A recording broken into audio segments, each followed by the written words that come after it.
Hello and welcome to the Build a Greener Future podcast series. I'm Miriam Jaman and I'm joined today by Simon Green, Managing Director of Green Building Design Consultants. Hi Simon, thank you very much for joining me today. Good morning, it's a pleasure to join you. If I can start just by asking, obviously the government announced the new building regulations last year at the end of 2021, and all new homes and buildings, as well as those that are going to be undergoing kind of major renovations, they're all going to need to install electric vehicle charge points. What do you think that actually means for UK businesses? For UK business, clearly, there's a drive now by the government for us to start planning for the huge expansion of electrically driven cars and opportunities, therefore, to provide more and more chargers everywhere as the demand for these chargers goes up. New building regulations, be announced by the government at the end of last year that all new homes and new buildings, as well as those undergoing a major renovation, a major refurb, will need to install electrical charger points. The regulations, I'll be brutally honest with you, aren't 100% clear, certainly when we're doing refurbishments, as to how many to provide. And our reading of the current building regulations is you really need to put at least one new car charger point in for your major renovation and have the infrastructure in for one for every 10 car parking spaces. So clearly for most houses, that's going to be a single one and will comply now and for the future. For large offices, it is becoming more complicated. And, for very large buildings with very, very large car parks, then there's a lot of information needed to find out if the current power supplies in that building can cater for this very, very large load. And it's becoming increasingly more difficult for us as engineers, electrical engineers, to understand the exact power demands of car chargers. You can get a 3 kilowatt charger that typically would be in your house, and the idea is that 3 kilowatts trickle charge that battery through a prolonged period, 8 hours plus. There are more advanced ones at 7 and 11 kilowatts, which obviously can charge it much quicker or can be used to charge multiple cars simultaneously.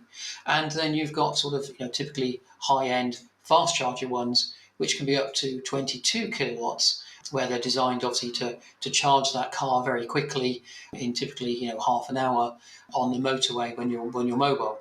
So there's a whole range of chargers, and the problem for us from electrical diversity and cable sliding point of view is it's all energy and it's all instantaneous, and it's not like when we're designing, say, a kitchen or a house where we assume some of the lights are switched off, some of them are not.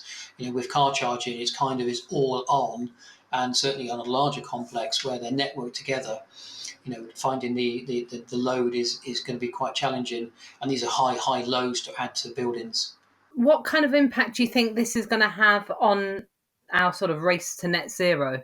So the government's plan is quite clear to come off of using gas at home for cooking and for heating and for hot water. You have to have electrically driven air source heat pumps. And the idea globally, or at least internationally around the country, is if everything is using electricity, everything is coming off the national grid, and the national grid will basically be supported by nuclear energy and solar and wind and ultimately battery storage. And we've pretty well reduced our reliance on coal in our power stations. And whilst we still have a high demand of gas within our power stations, the idea is over the next 30 years is we phase that gas out and ultimately become purely nuclear and purely solar, and therefore the country is using its energy sources to be net zero or no carbon emissions into the atmosphere. And what kind of implications do you see for businesses, developers, landlords that are going to be impacted by this?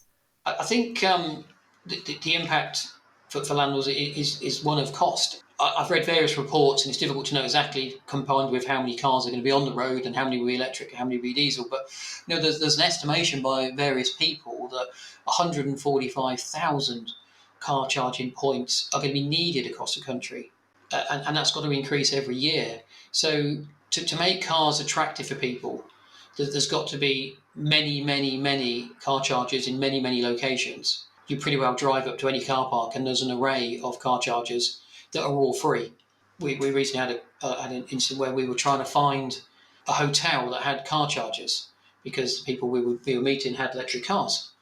And then we eventually found a hotel which didn't suit anybody and wasn't in the right location, but we found it, we booked our rooms, we got there, and of the 4 car chargers, 2 were in use and were in use all night, and the other 2 were broken. And then the person had to get up early in the morning and drive back to the motorway where he knew a car charger was and sit there on a fast charger for an hour. So petrol engines and diesel engines, and my personal Mercedes car I have at the moment, if I'm on the motorway, I can do over 800 miles on a tank. I fill it up once a month. Cars just don't allow you to do that. So we've got to get more and more chargers in, and that's going to be a real problem for developers, landlords, and businesses. Is every building's going to have car chargers, and the impact for that really is electrical power supplies and availability. These things use an awful lot of energy, and you think typically your house, whilst it may have a 60 amp single phase supply or a 100 amp supply, the availability that the transformers down your street are sized at probably are only at 3 or 4 kilowatts a house. So if you put a 7 kilowatt car charger in there that runs at 7 kilowatts all through the night, and everybody starts plugging their car in, you're going to really, really quickly overload the network to the point whereby I suspect most of our transformers in our streets and in our buildings are going to need to be replaced and upgraded to larger ones to cater for these massive loads. And that's going to cost, obviously. There's going to be a huge cost there. One, the physical cost of taking out transformers and putting larger ones in. Some cabling upgrades will be needed.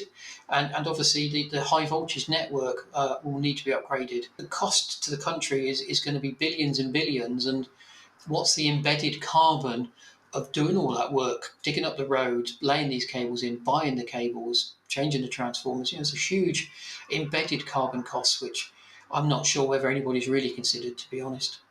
Aside then from electrical charging points, as an example, what other steps do you think businesses can be taking to help reduce their carbon emissions and lower their energy usage? There will be a drive over the coming few years to get rid of your gas boiler. A gas boiler is at very, very best 98% efficient. Every kilowatt of gas you burn, you're getting 98% of that into your building. If you compare that to a modern, well-designed air source heat pump, which are running at efficiencies of anywhere between 300 to 500%. So in simple terms, you put 1 kilowatt worth of electrical carbon energy into that machine, and you get between 3 and 5 times that out on a like-for-like basis to provide 10 kilowatt hours of heat to a house. Compared to that with a gas boiler, you're putting in anywhere between a third to 20% of the carbon. So clearly, from a carbon point of view, that's the way you'll save carbon. As a society, we've got to have a sea change. We've all got to use less energy. How do we do that? We've got to have our houses colder. We've got to have less baths. We've got to have shorter showers, less frequent showers.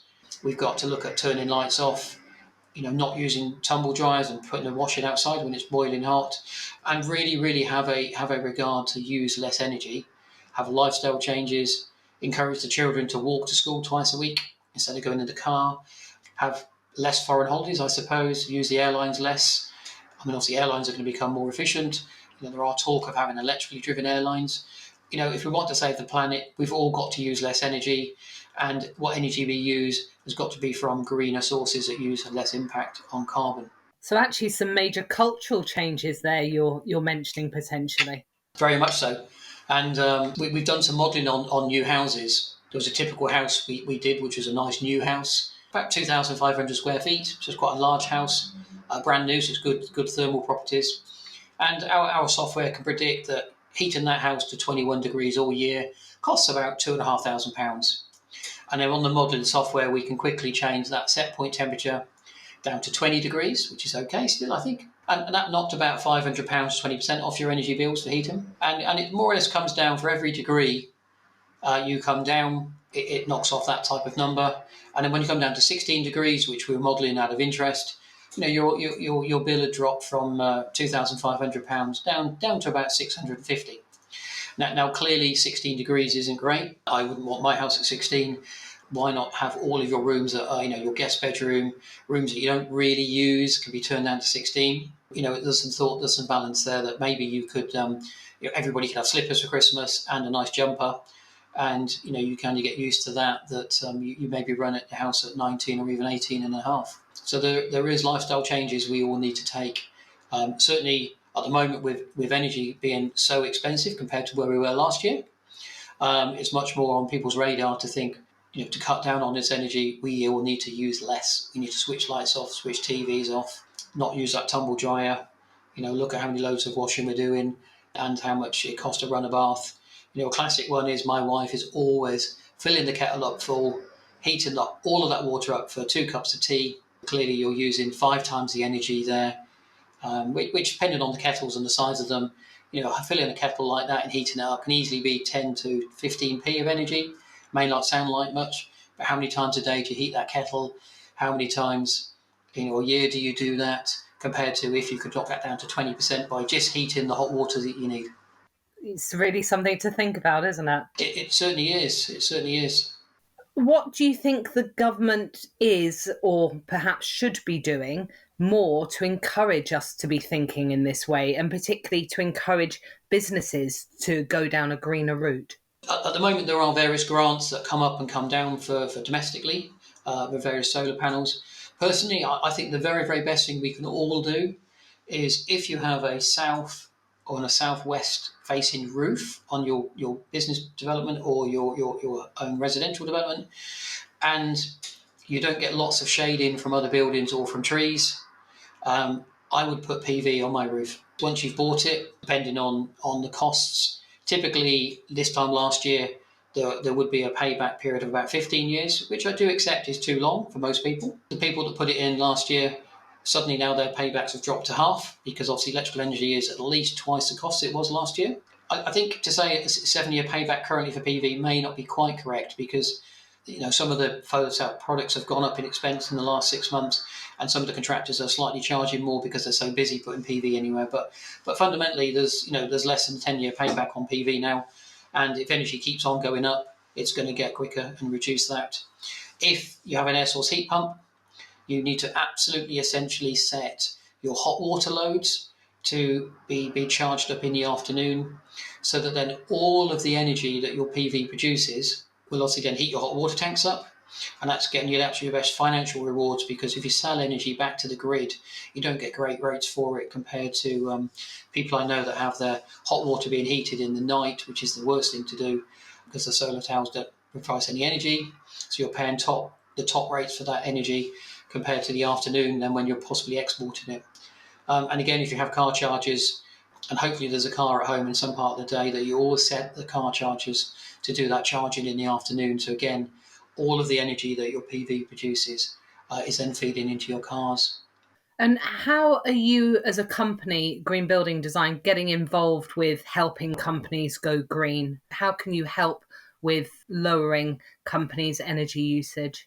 So what we would typically do is we'd come and look around the building and talk to them and look at their EPC and also look at their energy bills and see whether they look high for the area of the building. And if we think there is a high use energy, we would then typically spend a couple of days on site looking exactly at all the plant and its age and how it's been controlled. And then we would build a 3D thermal model using our software. Then we can accurately adjust the input data to try and match the energy bill. So we feel we've now got a model that's pretty accurate of your building, of your house, compared to your energy bills. And then there's about 15 or 16 things we can do to that building to improve it. So there would be fabric upgrades, possibly changing the windows, adding insulation to the walls, to the ceilings, to the floors.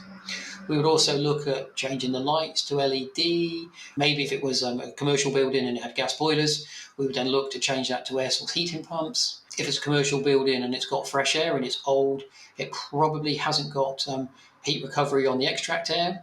So we would look at changing that, put better controls in.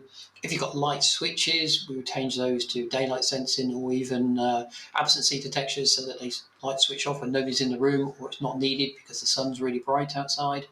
And basically, we can run those models all independently and see the impact on energy consumption and carbon.